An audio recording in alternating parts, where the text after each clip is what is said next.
नमस्कार दोस्तों, स्वागत है आप सभी का अपने यूट्यूब चैनल पर। तो आज हम बात करने वाले हैं बिहार विधानसभा चुनाव को लेकर के। जी हाँ, चैनल पे नए हैं तो चैनल को सब्सक्राइब कर लीजिए।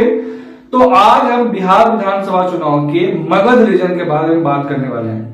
आपको बता दूं, मगध रीजन में कुल 6 जिले आते हैं: गया, नवादा, औरंगाबाद, रोहतास, जमुई और जहानाबाद। ये सारे इलाके जो है मगध में रीजन में पड़ते हैं। और मगध रीजन की अगर हम बात करें तो टोटल 47 सीटें आती है, उसमें 47 सीटें।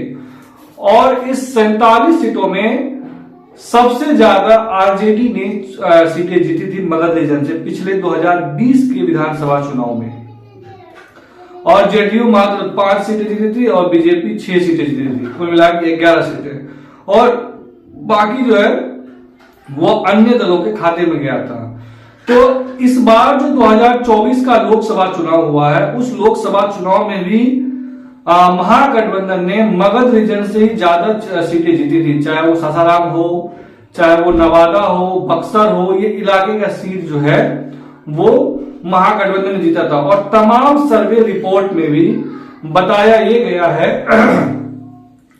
कि मगध रीजन में महागठबंधन की स्थिति काफी मजबूत है। अब इस बीच में कुछ घटनाएं सामने आई है जो मैं आपके सामने रिपोर्ट रखने वाला हूं। घटना क्या था कि घटना में उपेंद्र कुशवाहा जो काराकाट से लोकसभा चुनाव लड़े थे, लेकिन पवन सिंह की वजह से यानी उम्मीदवारी की वजह से उपेंद्र कुशवाहा जो वो चुनाव हार गए। हालांकि बाद में उन्हें 2 साल के कार्यकाल के लिए बीजेपी ने उन्हें जरूर लोक राज्यसभा का दिया था। इसके बावजूद वहां पर अभी भी मतलब कुशवाहा के अंदर में एक टिस है कि उन्हें हराया गया। लेकिन इन तमाम घटनाओं के बाद भी अब उपेंद्र कुशवाहा उनसे आगे निकल चुके हैं और पवन सिंह से मुलाकात किया है। पवन सिंह उनसे मिले, पैर झुककर के प्रणाम किया। तो इस बात पर भी काफी ट्रोल किया गया कि पवन सिंह उपेंद्र कुशवाहा के पैर पर गिर गए। और बाद में ये भी कहा कि उपेंद्र कुशवाहा ने क्यों मना किया, क्यों उसके साथ मिला। और उपेंद्र कुशवाहा के हाँ के बाद ही पवन सिंह की एंट्री जो है वो बीजेपी में हो रही है। अब इसमें पवन सिंह को ऐसे ही नहीं लिया गया है, इसके पीछे कई रीजन है। रीजन ये है कि अभी मगध क्षेत्र में, खास करके रोहतास, गया, औरंगाबाद, सासाराम और काराकाट इलाके में एक नारा चला है। नारा ये है कि कुशवाहा राजपूत भाई भाई। अब अगर कुशवाहा राजपूत भाई भाई वाला अगर नारा उधर काम कर जाता है तो यकीन तौर पर मानिए, मेरा जो अनुभव है उसके हिसाब से मैं आपको बता दे रहा हूं, क्योंकि इस इलाके में राजपूत कुशवाहा का मेजर वोट बैंक है। और पिछले लोकसभा चुनाव में देखा गया है कि वो कुशवाहा वोटर्स जो है वो आरजेडी की तरफ शिफ्ट हुआ है। अगर ये नारा कारगर साबित होता है तो फिर जो आरजेडी ने 22 सीटें जीती थी वो घट के 2 पे आ सकती है। और ये बड़ा सेटबैक हो सकता है आरजेडी और महागठबंधन के लिए, क्योंकि इस क्षेत्र में काफी ज्यादा मजबूत है। और जो एसआईआर की प्रक्रिया किया गया है, एसआईआर प्रक्रिया में भी इस क्षेत्र में सबसे ज्यादा वोटर्स को जोड़े गए हैं, क्योंकि इस इलाके में सबसे ज्यादा कमजोर जो है वो महागठबंधन एनडीए गठबंधन था। और आपको बता दूं, वोटर जो है 2.6% वोटर्स जो है वो मगध रीजन में जोड़ा गया है। इसका मतलब क्या हो सकता है कि बीजेपी उस मामले को पाटना चाहती है जो सबसे उसका कमजोर कड़ी है। तमाम जिलों में मिला करके सबसे ज्यादा अगर वोट शेयर को जोड़ा गया है एसआईआर के बाद तो वो मगध रीजन ही है।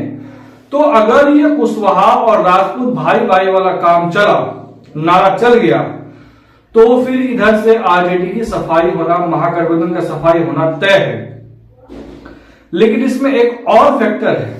फैक्टर यह है कि मगध रीजन से ही जनसुराज के संस्थापक प्रशांत किशोर भी आते हैं।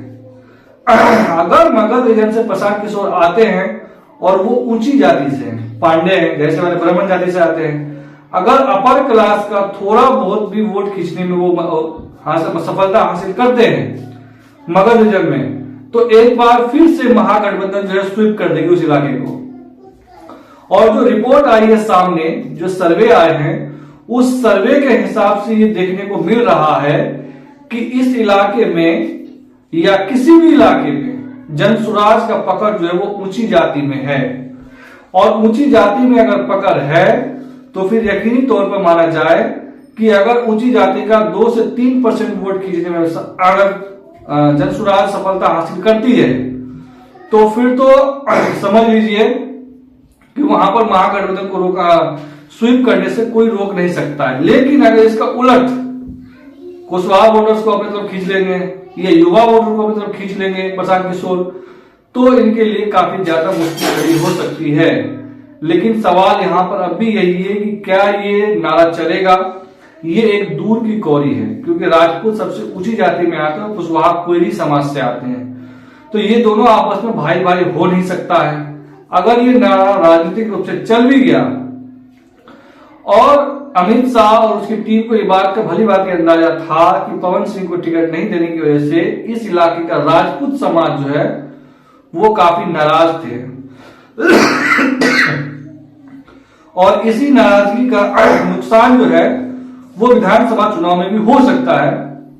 तो उन्होंने इस बात को सही से आकलन किया और उसके बाद उपेंद्र कुशवाहा और पवन सिंह को मुलाकात करवा दिया और बताया जा रहा है कि आरा के ही किसी विधानसभा सीट से पवन सिंह को चुनाव लड़वाया जाएगा। उनके 1-2 रिश्तेदार को और टिकट देगी बीजेपी उसी इलाके से। हालांकि आरके सिंह जो है वो विरोध पहले कर रहे थे, अब विरोध नहीं कर रहे हैं। उन्होंने भी कहा कि हाँ उसको मिलना चाहिए, लेकिन उनके साथ अन्याय हुआ है, क्योंकि आरके सिंह भी पवन सिंह के पक्ष में थे। तो ये तमाम राजनीतिक डेवलपमेंट जो है वो मगध रीजन में हो रहा है। दरअसल मगध रीजन में इस बार किसी भी हाल में बीजेपी जो है वो साधना चाहती है और ज्यादा से ज्यादा जो है सीट अपने पाले में खींचना चाहती है। आपको बता दूं मगध रीजन में अगर बात करें तो 48 लाख मतदाता है, उसमें 14 लाख नए मतदाता को जोड़ा गया है। तो ये 14 लाख जो नया मतदाता जोड़ा गया है ये किसकी तरफ जाएगा किसकी तरफ नहीं जाएगा ये एक संदिग्ध है। लोकसभा चुनाव तक आरजेडी महागठबंधन यहां काफी स्ट्रॉन्ग था, अभी भी है, लेकिन अगर ये नारा चलता है तो फिर महागठबंधन मुश्किल में पड़ सकता है। आपको क्या लगता है? अगर आप इस रीजन से देख रहे हैं तो आप हमें कमेंट करके बता सकते हैं कि क्या ये वाकई में नारा वहां पर कारगर हो सकता है या नहीं। आप हमें जरूर कमेंट करके बताइए। वीडियो अच्छी लगी हो तो चैनल को जरूर सब्सक्राइब कर लीजिए। धन्यवाद।